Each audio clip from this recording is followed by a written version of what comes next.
He died driving to her house. That's what they told me. An accident. Rain on the road. Nothing more.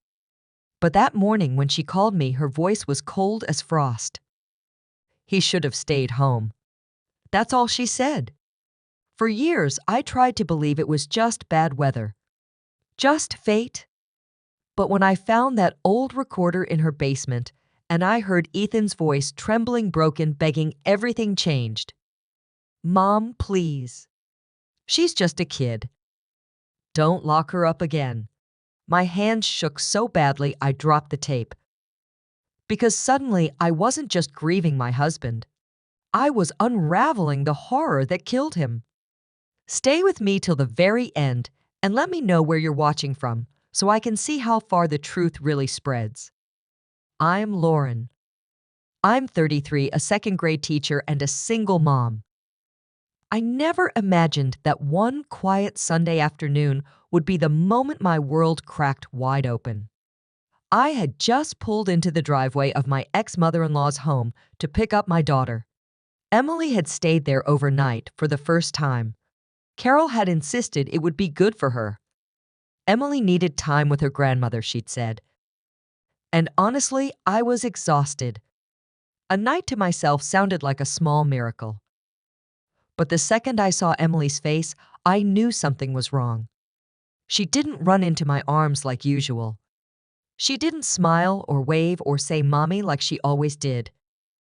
Instead, she stood near the porch gripping her stuffed bear with both hands like it was her only lifeline. Her eyes. That was what hit me first. They looked empty. Not sad. Not tired. Just vacant. Carol opened the door behind her wearing her usual pastel cardigan and that smile she saved for other people's kids. She said Emily had been an angel. So well behaved. Not a single complaint. She gave me a brittle hug, handed over the overnight bag, and said goodbye like we'd just had brunch. In the car, I glanced in the rearview mirror. Emily was hugging her bear to her chest, looking out the window. I asked if she had fun.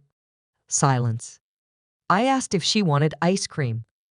Still nothing. I reached back and squeezed her little knee.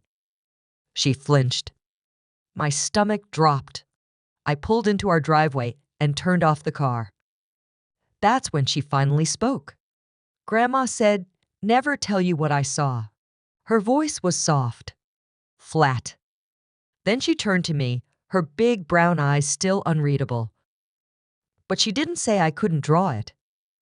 She reached into her small backpack and pulled out a folded piece of paper.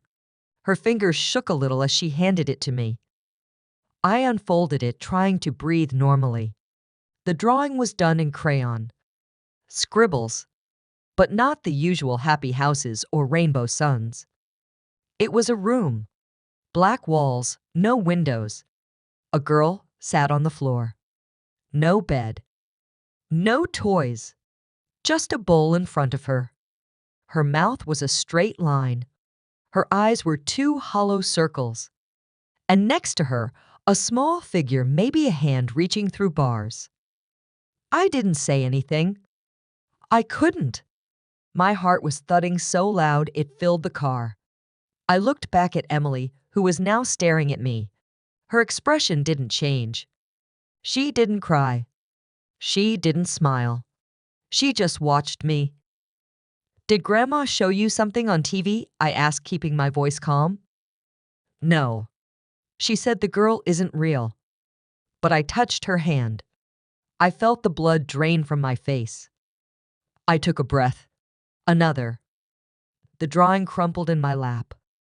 Something inside me screamed to go back to that house, to kick open every door. But I didn't move. Instead, I got out of the car and opened Emily's door. I held her hand, and it felt cold. I carried her inside, sat her on the couch, and wrapped a blanket around her. She didn't fight me. She just curled up and went quiet again. I stared at the drawing. My brain tried to explain it away. Kids have imaginations. Maybe Carol told a scary story. Maybe Emily had a bad dream. But something in my gut, something deeper than instinct, told me this wasn't imagination. It was memory. I sat beside her and whispered if she wanted to talk. She shook her head. I asked who the girl was. She whispered, I don't know her name. But she was scared. That night, I barely slept. Every creak in the house made me jump. I held Emily's hand while she slept and stared at the ceiling until morning. I kept seeing that crayon drawing behind my eyes. The black walls, the bowl, the hand. There's a line every mother knows. The moment when discomfort becomes fear. When questions stop being gentle. That line had been crossed. And I was going to find out what my daughter saw, even if it shattered everything I thought I knew. It was a rainy Thursday night when Ethan didn't come home. I remember the way the rain hit the kitchen window steady but sharp, like the night was warning me. He'd left after dinner, said he was going to check on his mom. She had called again, something about the basement flooding. I told him to wait until morning, but he just smiled and kissed my forehead. That was the last time I saw him alive. The call came at 3:12 a.m. I had fallen asleep on the couch waiting for his headlights. It was the police. His car had skidded off a wet road, flipped twice, landed upside down in a ditch. They said it was instant. They said he didn't suffer. I didn't believe any of it. My hands went numb. I couldn't move. I remember pressing my palms against the floor to feel something real, something solid, while the officer on the line kept saying sorry. Carol called me just after sunrise. Her voice didn't crack. She didn't ask if I was okay. She just said he should have stayed home. Then she hung up. That was it. No emotion. No tears. Like she already knew it would happen. Like it was just another inconvenience. I remember sitting at the kitchen table with a cup of cold tea, listening to Emily breathe in her crib. My husband was dead, and the only thing I could think about was how empty Carol's voice had sounded. The funeral was quiet. Closed casket. Carol sat in the front row with a handkerchief she never used. She didn't speak to me. Not once. Not even when I placed a photo of Ethan and Emily inside the casket. She just stared straight ahead like the whole thing bored her. After that, I started playing back the night in my mind. Over and over. Why was he driving in the storm? Why didn't she wait until morning to call him what kind of mother calls her son at night, knowing the roads were slick and the rain hadn't stopped? The police said it was an accident. A tragedy. But that word never sat right with me. Tragedy sounds random, unavoidable. This felt colder, calculated somehow, like a thread I couldn't pull but knew was there. In the weeks that followed, Carol barely spoke to us. She sent a Christmas card with no note, just her name printed on the bottom in stiff letters. Emily was too young to understand. She kept asking when Daddy was coming home. I told her Daddy lived in the stars now. She pointed at the sky and said, I miss his hugs. I never stopped missing them either. The way Ethan would leave notes in my lunch. The way he brushed Emily's hair so gently she would fall asleep in his arms. He was the kind of man who apologized when he raised his voice and cried at Pixar movies. He didn't deserve to die alone in the dark. Something inside me hardened after that. Not all at once. It came slowly. In pieces. Every time Carol's name came up, I felt it twist. There were things Ethan never told me. Things I was starting to wonder if he'd been too afraid to say. And the night he died was beginning to look less like a storm and more like a secret. After Ethan died, the world didn't stop. That was the hardest part. The grocery store still played cheerful music. Bills still showed up in the mail. My alarm still went off at 6:15 every morning, even though part of me wanted to stay in bed and forget we'd ever been a family of 3. Emily was only 2 when he passed. She didn't understand what death meant. For weeks, she would toddle to the door after dinner waiting for it to open. She thought Daddy was late from work. I let her believe that for a while until I couldn't anymore. Our apartment felt too quiet. It was small, just 2 bedrooms and a narrow kitchen with a chipped countertop. But when he was alive, it had always felt full of sound of laughter, things that didn't matter until they were gone. Now the quiet hurt. I started working extra hours, took on tutoring after school, brought grading home every night. Anything to keep my mind busy. Emily would sit on the floor next to me, with her crayons drawing suns with crooked smiles while I marked spelling tests. Sometimes I'd catch her humming a lullaby Ethan used to sing. I'd smile and then quietly step into the bathroom so she wouldn't see me cry. Dinner was often grilled cheese or pasta. Nothing fancy. She never complained. She'd swing her legs under the table and ask if jelly beans counted as vegetables. I'd laugh even when I didn't feel like it because she needed to hear that sound from me. At night, I would tuck her in and lie beside her until she fell asleep. Most nights, she needed the closet light on. Other nights, she needed to hear a story about Daddy. I'd tell her about how he once burned pancakes or how he made snow angels with her the first winter. Her giggles were soft and quick, like they weren't sure if they were allowed.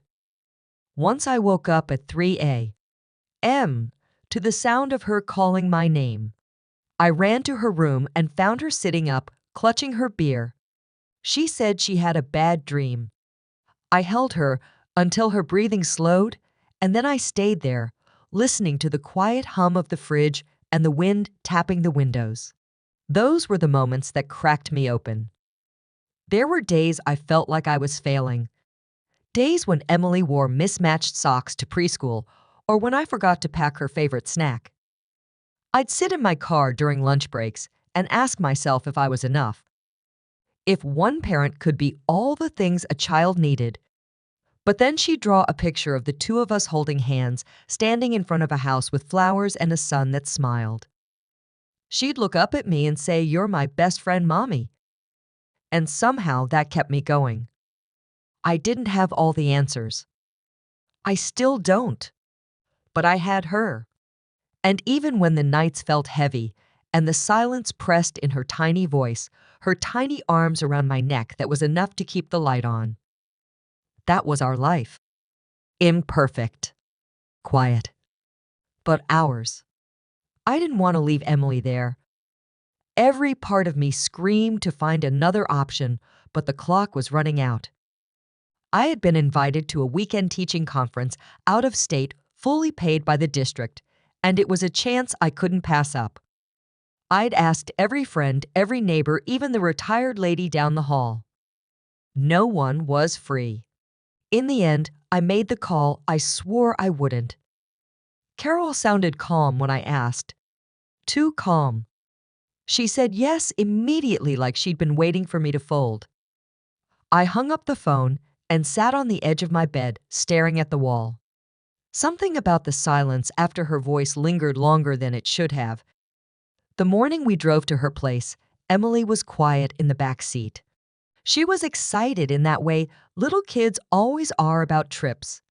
I kept glancing at her through the mirror, trying to memorize every detail. Her hair in uneven pigtails. The stuffed rabbit clutched in her lap. Her bare knees swinging under her booster seat. I smiled when she looked up, but it felt brittle. Carol's house sat at the end of a long gravel road just past the edge of town. It used to be beautiful once, Ethan had told me. When he was a kid, it was full of apple trees and daffodils. Now the shutters hung crooked, and the garden was mostly weeds. The front porch sagged slightly in the middle. Paint peeled at the edges of the door. There was a stillness to the yard, like the world had forgotten this place existed. She opened the door before we even knocked. Her lips pressed into that same tight smile, and her eyes moved past me, straight to Emily. She crouched and opened her arms. Emily ran to her without hesitation, and that hurt more than I expected. Carol stood up and took the small suitcase from my hand. Her fingers brushed mine. Cold. Always cold. I looked past her into the hallway.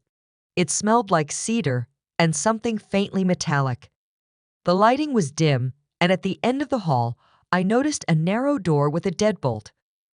I didn't remember that door before. I asked how Emily would sleep. Carol said upstairs in Ethan's old room. I asked if she needed anything. She said no. Then, just as I bent to kiss my daughter goodbye, Carol said it. Obedient children see no evil. She said it like it was a compliment, like a mantra. My heart stuttered. I forced a tight smile, touched Emily's cheek, and turned back toward the car. My shoes felt heavier with each step. The entire drive back the road felt longer than it had that morning. My hands gripped the steering wheel tighter than I needed to. I kept hearing that phrase repeat in my mind. Obedient children see no evil. I tried to tell myself it was nothing. Just one of those old-fashioned sayings people like her clung to. But my skin crawled every time I remembered her voice. That night in the hotel, I called twice. Carol answered both times. Said Emily was already asleep, that everything was fine. Her tone was smooth. Practiced. Not a single word sounded real. I hung up and stared at the hotel ceiling until dawn. Something didn't sit right. Something hadn't for a long time. But this time, the unease wasn't just mine. It was Emily's too. And I couldn't shake the feeling that I had just made a terrible mistake. When I pulled into Carol's driveway, something felt different. The house looked the same as 2 days before, but the silence around it was heavier. I parked the car and waited for Emily to come running out like she always did. She didn't. The front door creaked open, and Carol appeared with that usual tight-lipped smile. She stood there for a second, then stepped aside.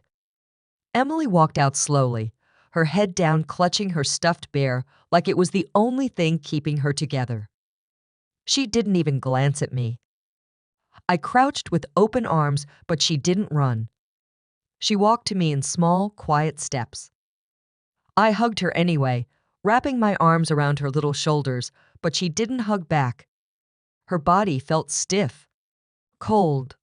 Carol handed me the overnight bag without a word. I muttered thanks, my voice caught somewhere between confusion and growing dread. She only nodded and closed the door before I could say more. In the car, Emily buckled herself in. She didn't ask where we were going or if we could stop for a snack. Her eyes stared straight out the window, distant and unmoving. I tried asking if she had fun, if she slept well, if Grandma was nice. Nothing. Not a word. Just silence, and that bear pressed tight to her chest. We drove for a few minutes. The hum of the tires on the road filled the car. I tried not to panic, tried to believe maybe she was just tired. Then I heard the soft rustling of paper from the back seat. I looked in the mirror. Emily was pulling something from her backpack. She unfolded a page and held it out, not speaking. I reached back and took it, already knowing it wouldn't be something I wanted to see. The drawing was crude but unmistakable. A girl sat alone in a small, square room. Thick black crayon formed the walls. There was no window. No light. The girl's hands were pressed against what looked like a door. Outside the door, another figure stood. Smaller. Watching. I asked her what the drawing was. She didn't look at me. Just whispered. She said the girl in the basement isn't real. But I touched her hand. My grip on the steering wheel tightened. I felt my throat close up. The words looped in my head. A basement. A girl. Real or not, My daughter believed she had touched someone. I pulled over onto the shoulder. My hands were shaking. I turned to look at her, but she wouldn't meet my eyes. She just kept looking out the window, her face unreadable. I asked if she'd been downstairs at Grandma's. She shook her head slowly. I asked if anyone else was in the house. Her mouth opened like she might say something, then closed again. She pulled the bear closer and leaned against the door. The air inside the car felt too thin. My thoughts ran in circles. A locked door at the end of the hall. Carol's strange phrase. My daughter's silence. The picture. The whisper. Every instinct in me screamed that something was terribly wrong. And for the first time since Ethan died, I felt a fear I couldn't explain away. Not grief, not stress, but real fear. For Emily, for what she might have seen, and for what I was about to uncover. I called Olivia the second Emily went down for her nap. I didn't know what else to do. My hands were still shaking as I held the phone, the drawing spread out in front of me on the kitchen table. Olivia picked up after 2 rings. Her voice was warm, familiar, and for a moment I felt like I could breathe. But that didn't last. I told her everything in a rush. The quiet ride home. The drawing. The whisper about the girl in the basement. I couldn't keep my voice steady. The words spilled out one after another. She asked me to send her a photo. I took a picture of the drawing and texted it without even thinking. The silence while she looked at it felt unbearable. I stared at the clock on the microwave like it might help pass time faster. Then she spoke, and her voice had changed. It was sharper, quieter. She said this wasn't just a kid being imaginative, that the structure of the image, the emotions in it, the dark colors, the confined space, these were not random. She said this was trauma, a very specific kind. I asked her what she meant. I needed her to be wrong. I needed her to say I was overreacting. But she didn't. She told me the girl in the picture looked disassociated. That's the word she used. Like someone who had been ignored, isolated. She pointed out how the hands in the drawing were reaching out through a door and the detail of the bowl on the floor that wasn't made up. That wasn't pretend. It was a memory. I started crying before I realized it. Olivia told me to breathe, but my whole body felt tight. She said Emily might not even fully understand what she saw, but her mind had processed it as a threat. She said I had to report it. Now. My fingers were cold as I gripped the phone. I asked her if she was sure. If there could be any other explanation. She didn't hesitate. She said if this were any other child in any other home, she would call Child Protective Services herself. The room felt like it was spinning. I looked over at the hallway where Emily was sleeping. Her tiny backpack still on the floor. Her bear resting beside it. And that drawing, it looked darker now. More real. Like the lines had taken on weight. I told Olivia I was scared. She said good. That meant I was still thinking clearly. She told me I needed to protect my daughter and possibly someone else's. There could be another child. Still down there. Still waiting. I hung up and sat there for a long moment, just listening to the silence of the apartment. My heart was pounding so hard it felt like it might bruise my ribs. I looked at the drawing one more time. The girl in the dark room. The reaching hand. This was no longer a question. It was a warning, and I wasn't going to ignore it. They arrived just after sunrise. 3 police cruisers, 2 unmarked cars, and a woman from Child Services. I stood behind the tape watching from the edge of Carol's front lawn, my hands shaking in my jacket pockets.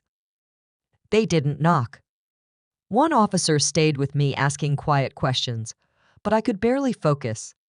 My eyes were locked on the house. I saw them move through the front door like a wave, weapons-drawn voices, low but firm. Inside, I imagined the stillness being shattered. 10 minutes passed like an hour. Then one officer shouted. A few more ran down the hall, straight to the back of the house.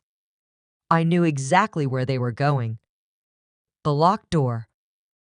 The one I hadn't had the courage to open. They brought out bolt cutters. The lock snapped with a clatter that echoed even from where I stood. The smell hit them first. One of the officers gagged into his sleeve. Mold, rot, damp wood, and something worse underneath it all. They shined their flashlights down the stairs. I wasn't allowed past the threshold, but I stepped forward anyway. I could see a faint shape moving below like a shadow stretching toward the light. A small figure emerged slowly. Bare feet, thin arms, tangled hair. Her eyes blinked against the daylight as if it burned. She couldn't have been more than 9. She didn't cry. She didn't speak. She just stared blank and hollow, like her mind had gone somewhere else. One officer knelt down and gently called her name. She didn't respond. Then her eyes shifted, found mine, and for the briefest moment, they filled with something else. Hope, or recognition. She stumbled forward and reached for me. Her fingers wrapped around mine with surprising strength. She held on like she was afraid she'd vanish if she let go. I felt the weight of her body lean into me, and everything inside me cracked. Carol appeared a few minutes later, escorted out in cuffs. Her hair was neat. Her blouse was pressed. She looked like someone walking out of a Sunday service, not a crime scene. The officers asked her why, what she had done, why she had locked up a child for months. She barely glanced at them. Then, in the same cold tone she'd used the day Ethan died, she said it. She needed discipline. Her mother didn't care. No remorse. No anger. Just certainty. I couldn't speak. I couldn't move. The little girl clung to me as they put Carol into the back of the cruiser. Neighbors had gathered now, whispering, pointing. No one had ever suspected her. She'd gone to church, baked cookies, waved politely. The officer beside me said her name. The girl whispered something I couldn't make out. Then she buried her face in my side and sobbed. In that moment, nothing else mattered. Not what would happen next. Not the questions. Not the headlines. All I knew was that a child had been saved. And my daughter had seen the truth before anyone else dared to. The detective called me in 2 days after the arrest. He said they found something. A tape recorder hidden in a locked drawer in Carol's bedroom. An old one, the kind with tiny buttons and crackling sound. He asked if I wanted to hear it. I said yes before I could think. They set the recorder on the table in the interview room. The detective pressed play. At first, just static. Then the faint sound of breathing. And then his voice. Ethan. He sounded younger. Not like I remembered. His voice trembled, but it was him. There was panic in the way he said her name. Mom, please. She's just a kid. Don't lock her up again. The words hit me like a punch to the chest. I gripped the edge of the table. I couldn't breathe. He kept talking, begging, saying things I didn't understand. His voice cracked. He was crying. I had never heard him cry before. She didn't mean to lie. She was scared. I told her she could trust me. I told her it was safe. Please don't make me lie too. I pressed my hand to my mouth. Tears spilled down my face before I could stop them. The sound of his pain, the fear in his voice, it was like hearing a ghost scream from under the floor. I saw the little boy he used to be. I saw him trying to protect someone. Maybe a sister. Maybe a neighbor's kid. I would never know. But he had known. He had seen. There was a long silence at the end of the tape.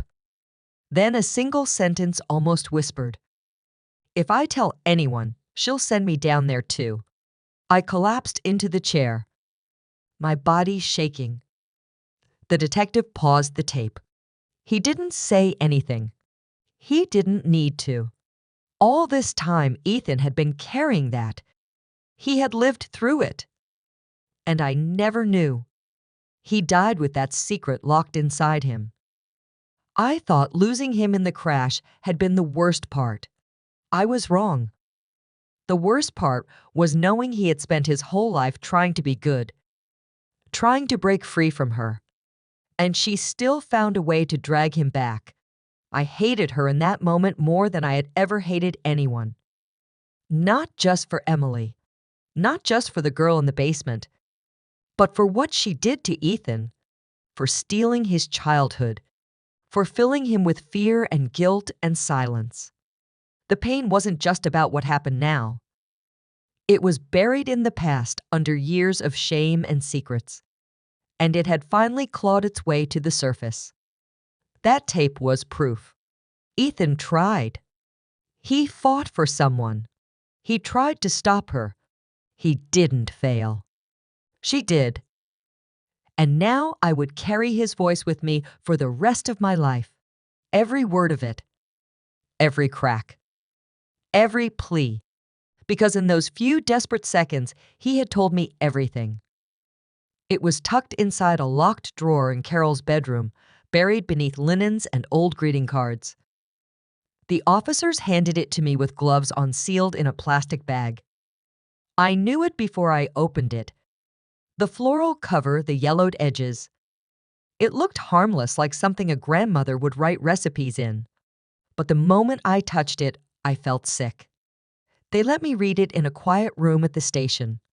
I sat alone, fingers trembling as I turned the first page. It started simple. Notes about meals, sermons she'd attended, people from the neighborhood she didn't trust. Then it shifted. Slowly. Like poison seeping into warm water. She wrote about children. About obedience. About how love could be dangerous if it wasn't paired with fear. She described her own methods. Her rules. Her beliefs. She believed a child had to be broken to be strong. She believed silence was strength. That pain had purpose. Then I saw his name. Ethan. My Ethan. Her handwriting was neat, controlled. She didn't write like someone angry. She wrote like someone absolutely sure. He lied again, today. Said he didn't eat the candy, but I found the wrapper. I had warned him. He knows the rule. 7 days in the basement. I stopped breathing. My heart slammed so hard it echoed in my ears. She had written it so casually, as if it were nothing. As if locking a little boy alone in the dark for a week was a lesson. As if he deserved it. She described how he stopped crying after day 3, how he sat still by the wall, how she believed he was finally learning. She called it growth. She called it cleansing. She called it necessary. And then I found the last line of that entry. Pain purifies. Even my Ethan needed it. I dropped the book. It hit the table with a dull thud. My skin went cold. My throat burned. Everything in me screamed to tear those pages apart, but I couldn't move. I just stared at those words. Burned into the page. Burned into my memory. She hadn't just hurt a child. She had hurt my husband. She had broken something in him and made him live with it like it was his fault. All those nights, Ethan wouldn't talk about his childhood. All the silence. All the restraint. Now I knew why. He had been carrying that pain long before I met him. He never told me. He probably never planned to. Maybe he didn't want me to hate her. Maybe he still wanted to believe she could change. But she didn't. She couldn't. And now the truth was bleeding through every page of her careful little journal. This wasn't about control. It was about cruelty, a legacy she was determined to pass on. Until someone stopped her. I closed the book and pushed it away. I didn't need to read more. I had seen enough to understand the darkness my husband grew up in. And I made myself a promise. That darkness would end with us. She would never get near Emily again, never haunt another child, never twist pain into love again. Not while I was still breathing. The trial took months to begin. Carol was charged with unlawful imprisonment, child endangerment, and obstruction. The town buzzed with gossip torn between horror and disbelief. But what caught me off guard, what made my stomach twist more than anything, was the support she still had. People who had shared potlucks with her, who knew her from church, from food drives, from school fundraisers. They stood outside the courthouse with signs. They whispered things like misunderstood and exaggerated, and she meant well. They didn't know the girl in the basement. They hadn't heard Ethan's voice on that tape. They hadn't read the diary. I sat through every court session. I stared straight ahead, never looked at her. She wore her nicest clothes, kept her posture perfect. She never cried, never flinched when the officer described the smell of the basement, never blinked when the girl said she was hungry cold and didn't know how many days had passed. The hardest part wasn't her. It was the people sitting behind her, nodding, shaking their heads at the wrong time, acting like she was the one who needed protection, like I was overreacting, like trauma wasn't real unless it happened in front of their eyes. I wanted to scream, but I didn't. I held Emily's hand in mine. Every time I felt my rage rise, I looked at her tiny fingers, at the light in her eyes coming back little by little. That was the only truth I needed. The sentence came down. Guilty. 3 counts. She would spend the rest of her life in prison. No chance of parole. Some gasped. Some cried. One woman walked out muttering under her breath. I didn't move. I didn't clap. I didn't celebrate. Because this wasn't victory. This was survival. That night, I stood by our apartment window. Emily slept soundly bare, tucked under her chin. I watched the streetlights flicker and made my decision. We weren't staying. Not in this place. Not where people saw monsters as mothers and silence as grace. I sold what I could, packed what mattered, and left the rest behind. We moved to a small town across the state. One with good schools, quiet neighbors, and a bookstore on the corner. A place where Emily could play outside without the weight of secrets buried under porches. The first night in our new home, she asked if we could leave the light off. I nodded. My throat burned, but I smiled. She fell asleep within minutes. I sat beside her bed until my legs went numb. Sometimes justice doesn't feel like peace. Sometimes it's just space. Room to breathe. To try again. I didn't write to Carol. I didn't visit. She tried to send letters. I returned them all unopened. I didn't need her apologies or her reasons. I had read enough, heard enough, buried enough. What mattered now was that the chain stopped here. The violence, the control, the belief that love was something to fear.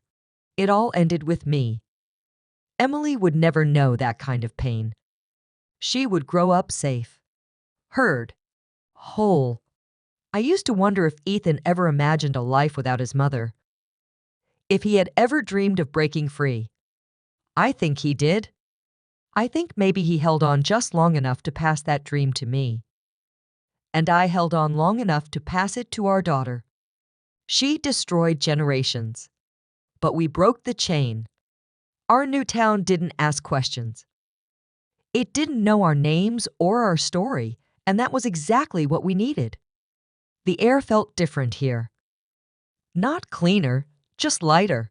We moved into a small white house with chipped paint and a swing in the backyard. The first time Emily sat on it, she laughed. Not a giggle, not polite. A real laugh that burst out of her like it had been hiding for years.